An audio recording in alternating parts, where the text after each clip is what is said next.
listen to. Are you ready for a good time? Are you ready for the nightlife? Are you ready? Are you ready? Welcome to a new episode of the Holy Shoot Wrestling Podcast. Today, your host is myself, the best-selling author and Mick Foley approved Jason Norris, and I am joined by Chen. Chen, what name are we going to give you today? What do you want to go by?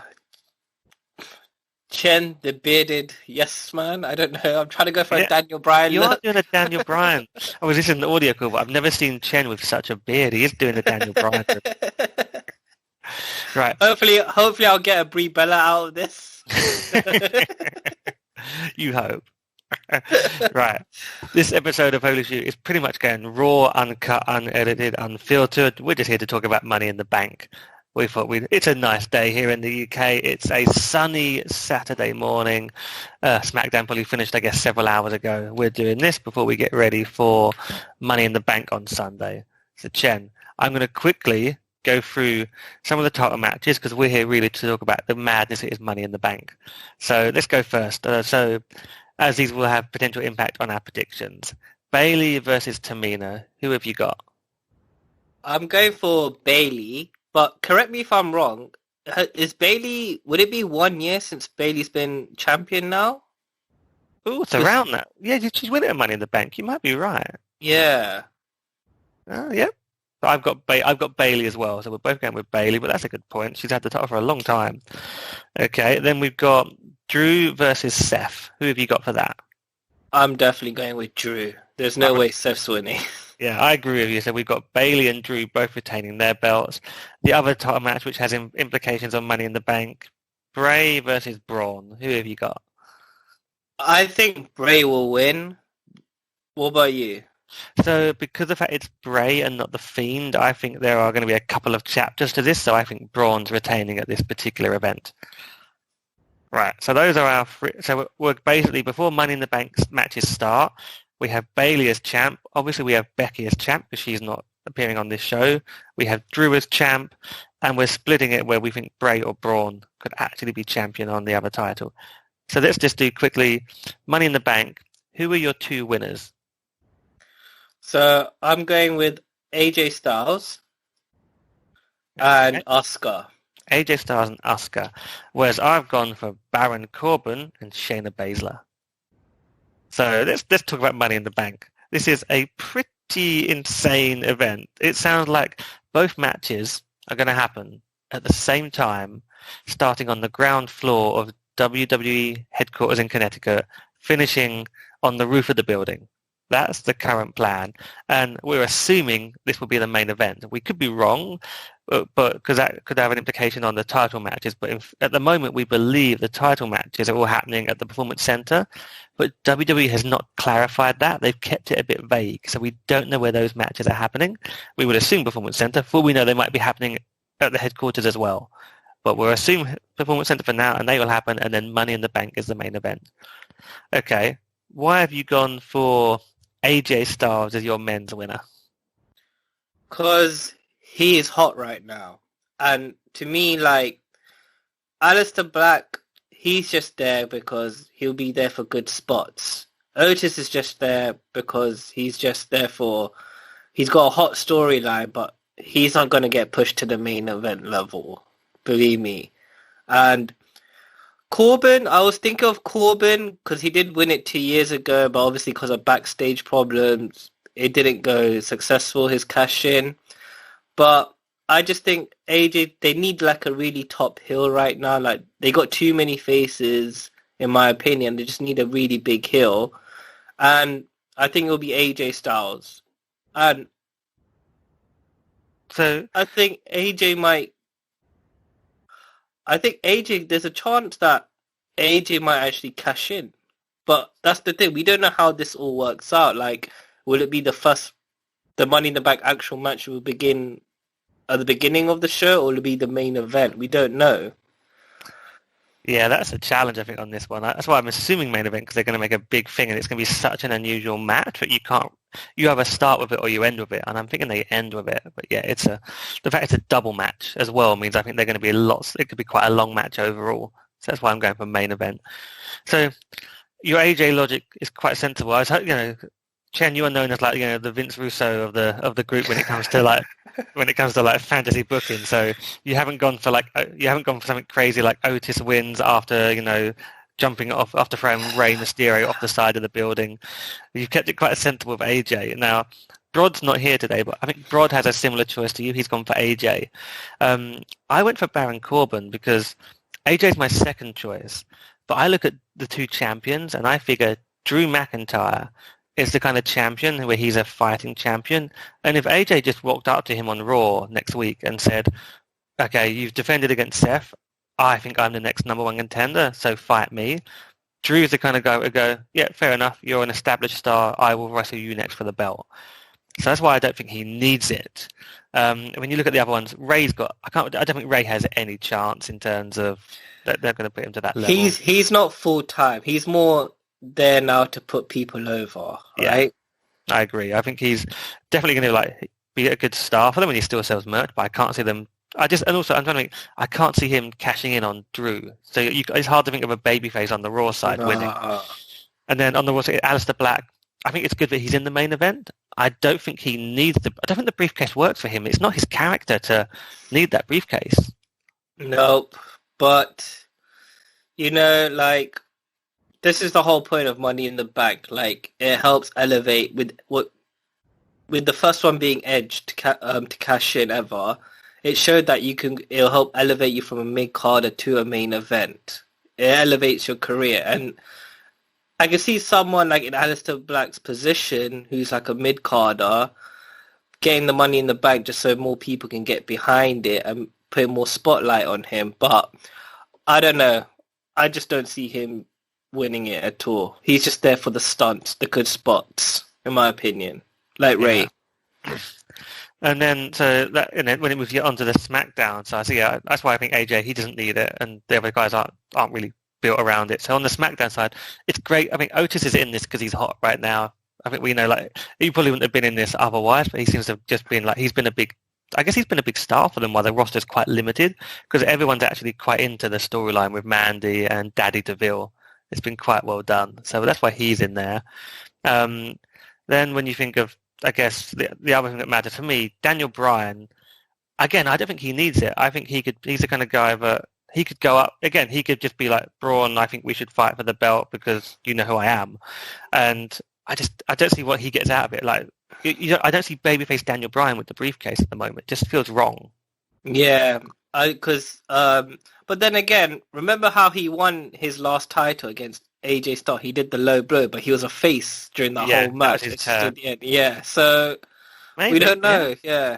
It could be a little, and there's rumours about Daniel Bryan maybe sort of not being full time. Come, within a few months, he's planning to go part time and not be around as much when his contract changes. Actually, now I got thinking because you just said that with COVID, no one's full time, right? There's no house shows. Yeah, we don't know how long this situation is going to go on. Yeah, so okay, that might change everything. You'll get a chance to reconsider your choice at the end. That's why we're having this debate.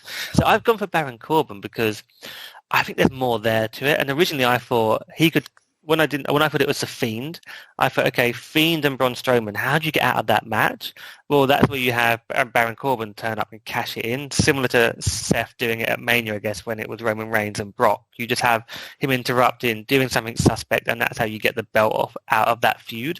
But the fact that it's actually Bray Wyatt in the match and not The Fiend makes me think, okay, Braun's holding on to the belt. So I still have Baron Corbin winning it, but I just figure he's not cashing in yet. He's waiting until the next big show. And for me, Baron Corbin, it made the most sense when I look at it. He had it 2 years ago and he won the Money in the Bank, but he failed to cash it in. So there's a storyline there with him and the Money in the Bank, and will he manage to cash it in properly this time? He's actually and I look at the roster on SmackDown, it's pretty limited in terms of what they can do in the main event picture. I think you can't really do much in the way of baby faces going like against Braun Strowman or The Fiend. But if you put Baron Corbin in there, you can then have him defend against Daniel Bryan and so on going forward for quite a while. I think, and it just puts him over. You've already done him as King of the Ring. I feel like this could be the year where you actually say, Baron Corbin, because he's one of their best workers. As much as I don't like him sometimes, you can't fault he's actually really good in the ring. And he maybe isn't the best promo at times when it comes to being in front of a live audience. It's hard to sort of suss out what's going on there. But I think it's his time to really push him to the main event and make him stick there. I think he's been around for a couple of years now. He's been there a few times, up and down. He's main evented in some feuds like with Seth that he had last year. This is the chance to say, Baron Corbin, we need to establish some actual big heels. Let's do this. And also, he can be a bit of a dickhead heel. He can be like conniving and cheating. He's got enough things that he can do there, but we'll make him an interesting heel challenger that eventually wins the belt. Yeah, you do make very, very good points. And, sometimes now is the best time to see, like, if the title will work on anyone, whoever they decide to put it on. Like, it's like I said, it's an experimental phase right now because there's no house shows. There's no live audience or whatever. So, they might be thinking, all right, for example, let's just say Aleister Black wins the briefcase and he cashes in. It's perfect now to do some experiment like that because, like I said, there's no live shows, there's no house shows, there's no live audience. It's just WWE is just still trying to tell a storyline to an empty crowd, and let's just see how it plays out. This is the best time to experiment with wacky storylines or push any wacky characters or anyone who's you never thought you'd bat an eye for. That's a good point. I can't see them. They spent so much effort getting Drew over as a top star to take the belt off of Drew, unless the Money in the Bank doesn't get cashed in for like a year. If you hold on to it for like a long time and you wait for your chance to do it. But you got to remember as well, they could cross over, right? No, I think when they've stated that whoever wins the briefcase, they can only go for the belt on their brand. Oh, that sucks. Yeah, they might be a bit fast and loose with that, depending what they want to do. But that's what they've stated are the rules. So can't. Do WWE ever stick to continuous storylines? I know that's a bit. They might forget about that next week, but that's what they've stated. Yeah. Okay. All right. But I get AJ could also work with the champ, with the briefcase because he can just come out every week and taunt that towards Drew. So that's why he's definitely my second pick, but I see more on Baron. What is AJ right now? A face or a heel? He's a heel. He's just come back. He's just come back after the Undertaker storyline, and his boys, the Good Brothers, have been released, so he's on his own, and he's just trying to reestablish himself. That's why it's a good shout, but a lot of people are picking him as the guy to, be the next one to line up for Drew to feud with. Okay, all right. I just don't know if that feud needs the briefcase. Yeah, I definitely think if anybody needs the briefcase more, it'll probably be the SmackDown side, to be honest. Yeah. In my opinion. I just figure that's my logic. And then if it's on the SmackDown side, it can only really be Baron Corbin. Yeah, I guess so. But he's my second pick. I'm still going with AJ, but that's my first choice. Yeah. I think it's definitely between those two. I mean, they might throw a complete curveball and somehow have Otis or Rey Mysterio get it, but it just seems very unlikely. I would hate it if Otis wins it. Doesn't make sense. Yeah. Okay, and we'll talk about the match overall in a minute, but then you've gone for Asuka winning the women's side, and I've gone for Shayna Baszler, so we're both going for the Raw side to win it, because I guess we're thinking about the SmackDown side. It just looks pretty weak, to be honest, but when I look at the Raw side, you've also got Nia Jax, who's like a serious contender. It feels like it has to go on the Raw side, unless they throw a curveball our way. But why Asuka on your pick? Because right now, I think she's the most entertaining one out of the women's. Like when I check what's going on in Raw, in the women's division, it just seems to be Asuka's the most entertaining one. Like Shayna I don't think Shayna needs it because she just came off the program with Becky. Yeah, but she also lost, right?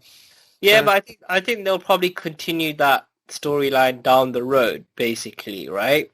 Whereas I feel like Asuka, now's the time to give her, she's the new heel right now. Like, it's time to give her the belt give her an interesting storyline with Becky again.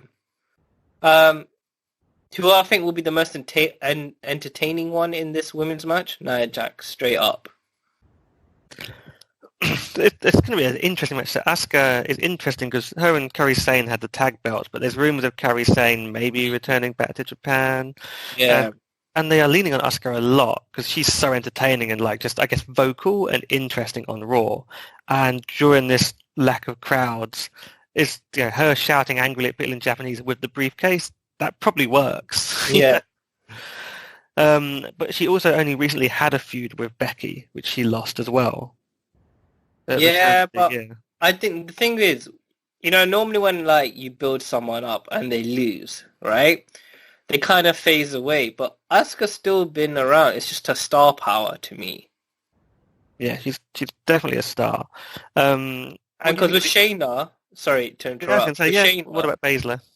With Shayna, she just debuted like on the main roster since the Rumble, and she just lost her first her first real feud. She just lost, which was a really big feud, and I'm like, listen, she's just gonna disappear. Not disappear, but like fight all these other women wrestlers to establish herself again. In my opinion, give it to someone like if it's not Asuka, the one that makes sense to me to fight Becky otherwise would be Nia Jax, the face puncher or the face breaker. Yeah, they've definitely because they've not had a chance to really revisit that. So that's coming at some point this year at least. Yeah. Yeah, I mean the Raw side is really fascinating. I mean, for me, when I look at Baszler, it's also with Drew McIntyre. I think they're the two performers most impacted by COVID and the fact that the changes to Mania and since then. Because you look at the matches that like Baszler and Becky had at Mania, it was not the match everyone expected. It seemed a bit short, and then it was like ended a bit suddenly. I can't believe that would have been the plan if they were in front of a packed like stadium. Yeah, and I was disappointed with that match. Yeah, it was like they built Baszler up as a monster, like at the Elimination Chamber, and then to do that match felt very odd. Like that felt like an audible change. Yeah, I don't know. Like, I understand time restriction. And the thing is, you can't say time restriction because WrestleMania was 2 nights. Yeah. And like, that's what pissed me off. Like, I was just like, come on. Like, Shayna was like she was the longest reigning NXT champion, if I'm correct. I believe so, in terms of her total. Yeah, I think she took over Asuka's and she had 2 reigns in total. But yeah, definitely like the dominant woman from NXT. Yeah, like, and they built her, when she came onto the main roster, they built her so well. They built her very strong, especially when she did the neck biting. That was a great image. And then just to lose so quickly as well in a short period, like it was like, come on. It felt like there would have been other plans if they hadn't had to like change things, because then she's not exactly had like momentum after Mania where they can get behind her, because there's like they can only have so many matches. They can only have so many people on the show. It just feels like she's like really like she's on like in neutral at the moment. So that's why I'm wondering, is the Money in the Bank the way to just kickstart her again and establish her with that? I think, and she's a kind of, I don't know when they're going to do live shows again, but I can imagine her just saying, okay, SummerSlam's the first like show with an actual crowd. Let's assume it's probably not, but if it was, that's where Shayna would be like saying in advance, I'm cashing in the main event or in the big match against Becky here. And that would be like, at least then it's high profile. That's my only logic, is that they wanted to wait until there was a proper live crowd and have Baszler go over at that point. And that does make sense. Save the best storylines when there's an actual live audience. Yeah, that's what I can bring it down to. And I thought this keeps her warm and they can have her as a constant threat to Becky. But you're right, Asuka would be really interesting. And Nia Jax, you cannot rule out, because no matter what happens at the either now or later, they are going back to Becky and Nia Jax, and they're going to play. They have to. You have to put that in there. Maybe that's Becky's feud after she loses the belt.Maybe it's how she loses the belt. But it's definitely Nia Jax is in the mix. But in the women's match, Money in the Bank, I think Nia Jax will steal the show. She caused a lot of destruction. Yeah, well, I think we've completely dismissed the SmackDown women. I think Lacey, Carmella, and God, I can't remember who the other one was now. Who was the other one we were saying was in this match? Was it Mandy Rose? Oh, Dana Brooke. God, there you are. That's how little. That's how little Right. chance I think Dana Brooke has of winning this. I mean, do you think before we talk about the general destruction that's going to happen, do you think any of those 3 has a chance? No. I will be so but to be fair, I remember the first ever women's Money in the Bank, Carmella did win, and that was a shocker, right? Yeah. So You never know. I can't see it. You're right, but you never know. If of those three, who's got the best chance? probably Lacey. Yeah, I'm just judging on character. Like, if you ask me out of those three, who would I want them to win? I would actually go with Dana Brooke. I got a soft spot for Dana Brooke. I did like her work in NXT and everything, especially when she was teaming up with Emma. But I think she's been underutilized. But like, if she isn't getting, she's been with the company for God knows how long on the main roster now. I just don't think they'll start using her now. But like I said, COVID, now it's the experimental stage for WWE, right? Yeah. If any, if any of these was to get the briefcase, it would be Lacey Evans, I think. But even then, I don't think that's going to happen. All right. In terms of the actual match, so yeah, this is the mentalness of. I think they've already recorded it. That's something they've done very well at keeping these things quiet. They must have already recorded this. But it starts on the ground floor of the building and ends up on the roof. And you say, yeah, people that's why I think it's interesting. Someone like a Nia Jax is going to cause some destruction with her strength. Otis is going to destroy like a door or a building. He's going to destroy a whole room. Anything particularly you're expecting to happen? Because I'm expecting at least a fire extinguisher spot. There's going to be something involving a bunch of wrestlers fighting in one of the elevators. That's got to happen. And the obvious thing is to end up in Vince's office and trash Vince's office. But what do you think is going to happen in this match? So both matches start at the same time, right? Yeah, that's the idea. So I don't know if it's like a klaxon or what. So that's the thing. Like, obviously, I'll see there's going to be a cross between both. There's definitely has to be a cross between the men and the women. Like, I don't know, maybe Corbin will get a chair, try and swing at Otis. Otis ducks, and the chair ends up hitting Nia, for example. Yeah, and it's interesting because they are very careful on the intergender wrestling in WWE. Yeah, I think we did see Baron Corbin hit Becky with his finisher back early last year when they were in that awful feud with Lacey and Baron v Seth and Becky. That's the only time they've really had. But the crowd pop. That was hot, that moment, and Seth's reaction. If you go a couple of months before that, don't you remember the Royal Rumble where Mysterio, Randy Orton, Nia Jax was in it. Yeah. Yeah, but they're very careful on what they allow.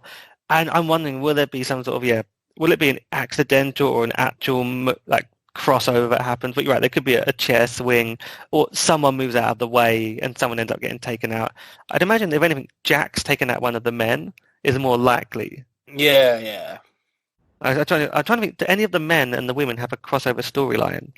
Not really. I mean, they're all quite separate in terms of their storylines. None of them really... The only thing you've got is Nia Jax and Rey Mysterio had that interaction at the Royal Rumble the other year. That's what I was going to just say. But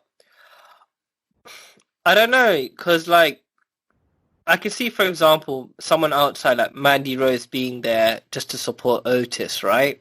If you remember in the first ever Women's Money in the Bank, James Ellsworth was there for Carmella.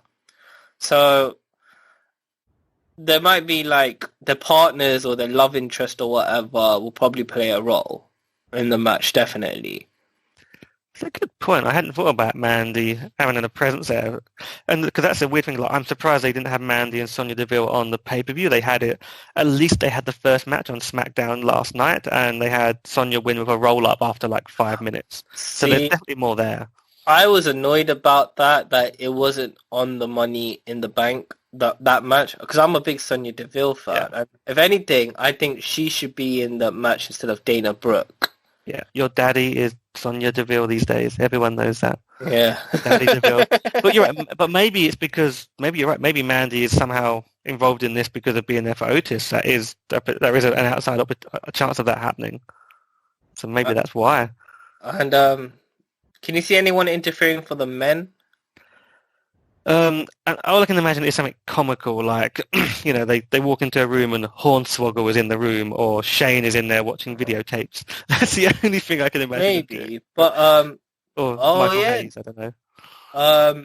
To be honest, to get some of the women over, they might I can imagine Shayna putting one of the men in a submission. Yeah, I can. I'm trying to like who they'd be willing to do that to. Like maybe like someone like Ray ends up in like Shane's submission or something. Yeah, they could go down that route with him.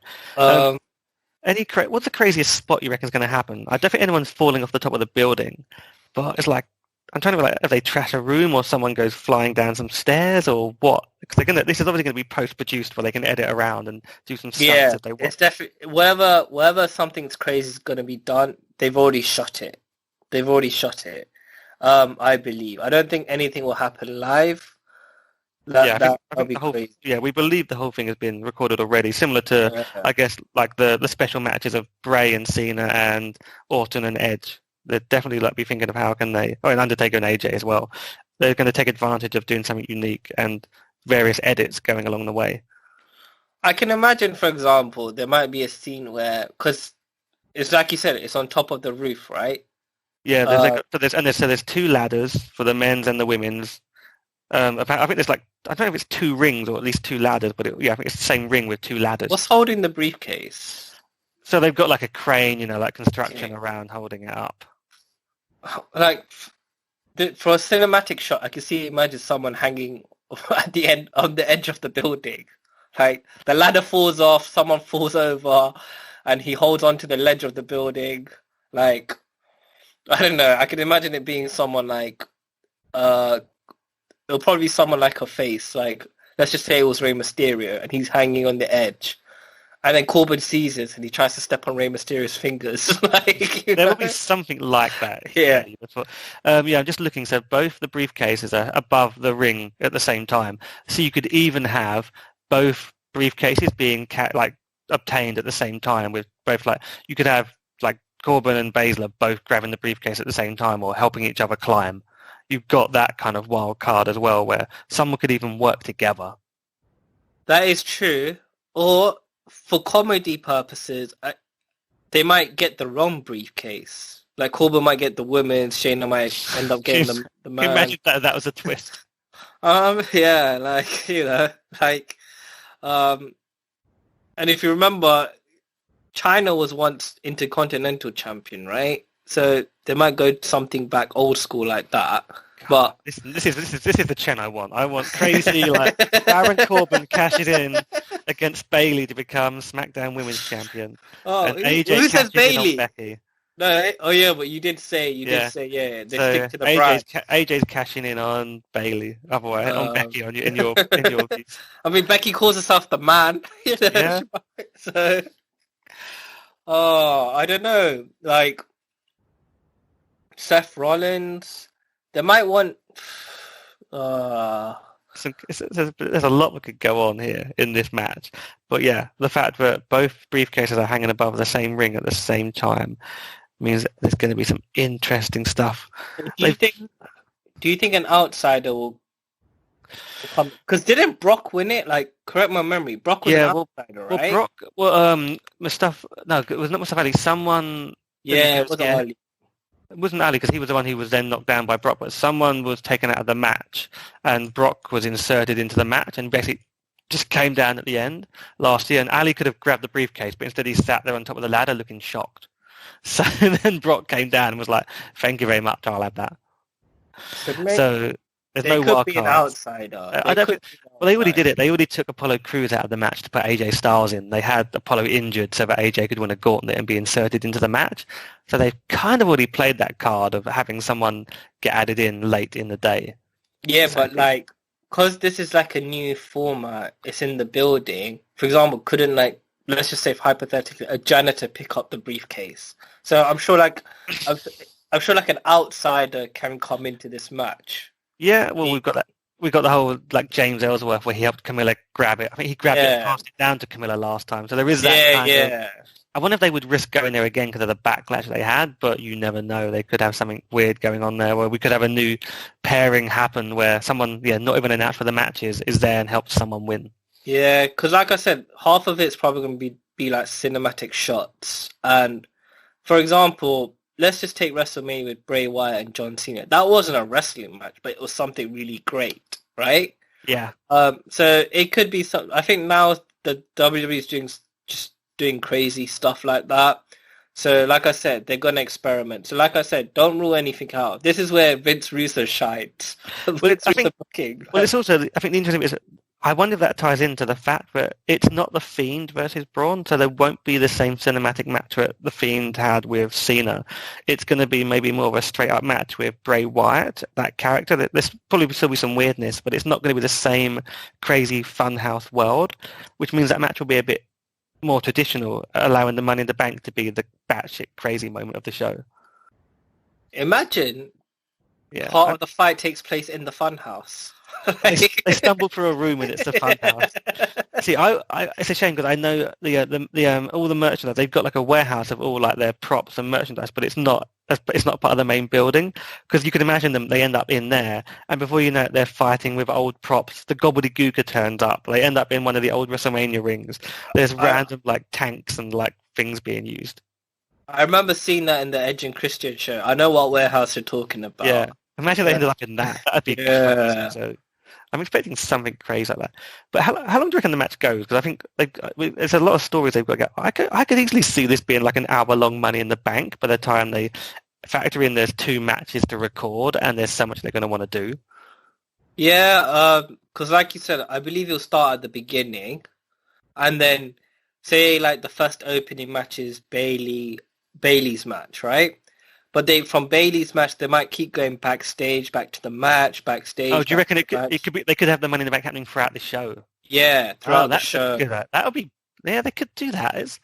They've done it in the past with like, I guess, Falls Count Anywhere matches. That have just, or the hardcore title, right? Yeah. Remember? Falls Count Anywhere matches and hardcore title matches where they just carry on throughout the show and then they come back to the ring.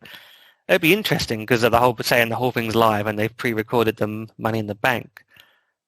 I mean, it could happen. I think the fact it's only a 6-match card would make it odd, because then there'd be like 5 matches happening while this match happens around it. But yeah, you wouldn't rule it out. But they start it and then they say, okay, we're going to keep going back as the wrestlers are climbing around, and they could just cut, because during the other matches they could just cut to between the two. God, they could then basically have 3 matches happening at once, because you'd have both Money in the Banks and another match at the same time. Yeah. I mean, I don't see any of the Money in the Bank participants fighting in the actual ring itself, because, like I said, the job is to get the goal is to all backstage, get to the top of the roof. Yeah. So that I'll definitely rule out. Well, it also depends, like, because if they're doing it at the other 5 matches, yeah, 5 matches happen at the Performance Center, and then the Money in the Bank's happening at the HQ. So they would keep them separate that way, but they would have to say they're happening at the same time. And I know WWE Vince owns a jet. Does he own a helicopter? I don't think he owns a helicopter, but that wouldn't stop them pretending he does. If you're thinking like someone's going to scale down from a helicopter, that could happen. Yep.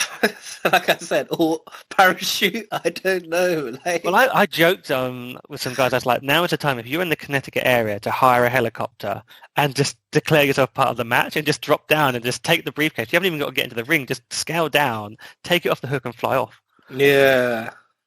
So a way to win. But yeah, I think it will start at the beginning. I will be surprised because that's the thing as well. Like, how are they going to focus on, if both matches start at the same time, how are they going to focus on the men and the women? They're going to have to keep switching back and forth anyway, right? Yeah, I'd imagine they'll be timing it in the way of like big spots where everyone's down, Yeah. you know, like similar to when there's like a multiple person match and someone gets out of the ring. They're going to have to like time it that way. That's why it's intriguing, because they're pulling up together at certain points, like in the gym, and then they're going to go off in their own directions as well. Yeah. It's going to be. We've never seen anything like this. We know that much. Yeah, and I expect a lot of extras to be involved, like getting probably kicked in the face by accident or whatever. A lot of extras. Well, I think they've got to burst into like a corporate meeting. There's going to be like a conference call going on, a bunch of guys sitting around like the boardroom table, like having sushi and having like a big business meeting, and the guys are just going to come in and trash it and just like beat them all up. It's got to be that kind of thing. And all the suits are going to look really like independent or development wrestlers with like moustaches and ponytails that are apparently corporate boys, as they always do with security. See, if this was the Attitude Era, or maybe even the Ruthless Aggression Era, I could see the fight being in the women's changing room, like the men making their way to the women's changing room, like, you know. Yeah. And then someone be naked, not naked, but in a towel or whatever. Like, I can definitely, they could easily, like the men could end up in the men's changing room and someone could be having a shower. There's definitely room for some comedy of someone being naked in a shower and screaming. So it'll definitely be interesting. But like I said, also don't rule out if an outsider comes along, like to help out, or maybe just take out one of the participants again and just insert themselves into the match. Ah, right. Anything else on that crazy match that you want to call out that might happen or what people need to consider? Nope. So I'm just going to are you still sticking, after everything we've talked about, are you still sticking with AJ and Asuka winning this? Yeah. Yeah, I think I'm still sticking with Corbin and Baszler, but I want to make it note with the women's. I think Nia Jax is going to be the star of the show for the women's. Yeah, I think she's going to be very important. I think to making a lot of the spots happen. What about on the men's side? Who's the star of the men's side? I could see it being Daniel Bryan. He's very creative, especially same with Rey Mysterio. But then what's Bryan's tag partner, like his mentor? Drew Gulak. He'll somehow get involved. Yeah, you're right. He could be an outside influence on this. And Corbin will probably have someone get involved as well. Yeah. That is one of my concerns is Baron Corbin's going to end up, expanding that group of heels on SmackDown with Sami Zayn, Nakamura and Cesaro, and Corbin's essentially their mate and they help him out. There is that potential.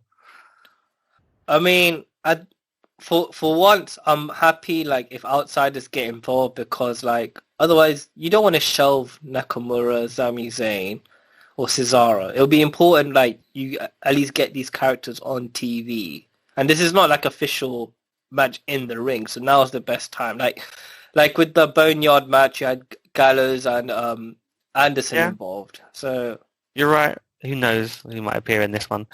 Okay, so I think we've covered the Money in the Bank match. I think we're looking forward to it. Right, it's gonna. I'm intrigued. Yep, same here. And I'm going to I'm going to wait because it's on in the UK. It's on at I think midnight, 1 a.m. still. So I'm going to be waiting until Monday early evening, and I'm going to be doing a watch along with some of my friends, and we're going to all watch it with no spoilers and just watch it over. I think we're going to do it on Discord, so that's going to be a fun experience. It's going to be fun to do. It's not the same as going to the pub and watching it together, but no, or the meet-up, Yeah, no, this is our meet-ups are now online. I think I prefer having 20-odd people in a room watching it, but that ain't going to happen for a while, so it's going to be a more elite group watching it. It's going to be fun. I just want to say, I'm glad, even though I care about the wrestlers' safety during this crisis, I'm still kind of glad there is wrestling during these times to help distract us with the problems with the world right now. Even though the wrestlers are risking their lives to entertain us, I'm still kind of glad that they're there.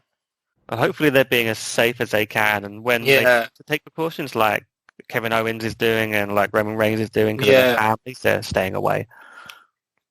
So, thank you, Vince, I guess. So let's just confirm we've got coming out of here. We're going to have either AJ or Corbin with the Money in the Briefcase men's, and Baszler or Asuka is going to have the women's. And we've got Bayley. Both think Bayley's coming out with her belt. Drew obviously is coming out of his because that'd be crazy to take it off him already. We're split on Bray versus Braun because I think that it ends up being Corbin cashing in a month or two on those two in the middle of a match. But you've got AJ doing something with Drew instead. So you got it that way. The one match we haven't talked about is a tag match. So is there any way the New Day do not defend their belts? I think New Day will win, but I think a heel turn might happen. In what way? I don't know, but the New Day is kind of going stale. I don't know, it's just when I look at that tag match, that it just looks so boring to me. I'm sure the match will be great, but the tag division is just boring, and I think someone needs to be heel. What's the So Lucha Brothers? Lucha Brothers? You got The Miz and John Morrison as heels, the Forgotten Sons as the new heels on the roster, and the freshly given push Lucha House Party. Lucha House Party, I think, will do great. This is where they will shine with spots with ladders. John Morrison will do great. The Fatal 4-Way is not a ladder match. Yeah, but is it no disqualification? Oh yes, fair point. Normally the rules are no disqualification on these. Yeah, so you can take out a ladder or a gun in a four-way match. Okay. So, yeah, I think this is the match that has no one really cares about right now, but it's the least interesting, I'll say. But I think there'll be a lot of crazy spots to make up for it. Yeah, I think it opens the show because you also want to separate this from the Money in the Bank multi-person matches. So I can imagine it opening the show. I think New Day win by pinning Miz. Miz did just get the pinfall on SmackDown. Booking logic suggests Miz then is going to be eating the pinfall this time, and he can take it and bounce back. Yeah. Before we wrap this up, do you think the anonymous hacker will make an appearance? I think they're suggesting that could happen. I don't know how it fits into the overall show. My money is still on the fact that it's got to be Mustafa Ali, maybe with, what's his name, Chad Gable's help, because they need to repackage him as well. But I think they're suggesting that they might make an appearance on this or reveal something on this show. So I'm not sure that ties into any of the matches, potentially. But yeah, they're keeping it very vague, which it's intriguing. So the only way I'll see him being on the pay-per-view, this mysterious hacker, is like he might be a distraction for one of the matches. Like he'll appear during one of the matches, might reveal something like a dirty secret. Like say for example with the New Day, he might reveal Big E has a dirty secret, and then someone rolls up Big E for the win. It's a good point because I think that the hacker so far suggested that an existing team is keeping something from each other. So. And they've shown various teams when they've done those edits. So there is a suggestion that either a couple or a tag team, be it the men's or on the women's side as well, is somehow there's a secret. Is he just on SmackDown? Him or she? This mysterious hacker. The hacker has been exclusively on SmackDown. Okay, all right. So the tag team match is where something could happen. You're right. It's a good call. Okay. Interesting. Yeah. That's a good point. Yeah, that could be a wild card on it. That's a good point. Well, I think ultimately, considering the situation we're in, right, we expected to be watching this together with a bunch of mates over a few beers, and that's not going to be happening. Instead, we'll be watching it on either live at home or watching it like online later on together. And we won't have a big sellout crowd to watch it in front with. It's just going to be an empty arena and a building. But it's still, I'm intrigued. I think I'm more intrigued by this show than probably Mania in terms of, because Mania just felt a bit flat overall, whereas this is a tight card. I can't remember the last time WWE had a 6-match card where it wasn't like a takeover. This is 6 matches. It's still going to be like a 3-hour odd show, so it's going to be intrigued. I'm intrigued how this is going to work. I'm looking forward to it, and I think it's going to be some good wrestling. Yeah, to be fair, like I am more like you. I'm more interested in this pay-per-view than I was at WrestleMania. And I'm always hyped for WrestleMania, but obviously with the COVID and everything, it just took the excitement out of WrestleMania. But with this, I think it'll be, because this, like I said, this is crazy times where WWE can experiment and just try crazy ideas. Now is the time for them. So that's why I'm very interested. Like, I expect all these weird Vince Russo bookings to happen. Yeah, it's going to be fun. Yeah, well, I'm going to say we're keeping it short. We focused on Money in the Bank. I'm looking forward to it. Well, are you watching it with me on Monday? Or are you? I'm not too sure yet, but I'll be definitely watching it and reviewing it. Yeah, I think we've done this preview, but next week I think Brod's going to be hosting a review with Chen, and also Mike will be on that show, so they'll be talking about the actual results of what's happened. That's going to be good. All right, Chen, what are you going to do for the rest of the weekend? It's a lovely weekend. I've got a lot of painting to do. So I just started watching Money Heist. I'm still working out at home. I'm going to go for a 5K run. That's about it. Good lad. That's about it. Okay. It's good. It's going to be it's a beautiful day in the UK today, so enjoy it. Get out there and run. Yeah, like I said, I feel like once everything goes back to normal, we might miss quarantine a bit. I just try to enjoy it as, I wouldn't say enjoy, just take it day by day, basically. Yeah. Make the most of it. Cool.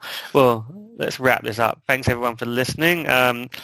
Please do the usual, what does Brod normally say? Go and give us a 5-star rating on iTunes, subscribe wherever you get podcasts from, go and check out the Women Love Wrestling book that I published and Mick Foley has now been tweeting about, so that's quite cool. I have been exchanging DMs with Mick Foley and Nyla Rose lately, which is pretty sweet. So next up, Vince McMahon. Cool. Thanks, Jen. Take care. Bye.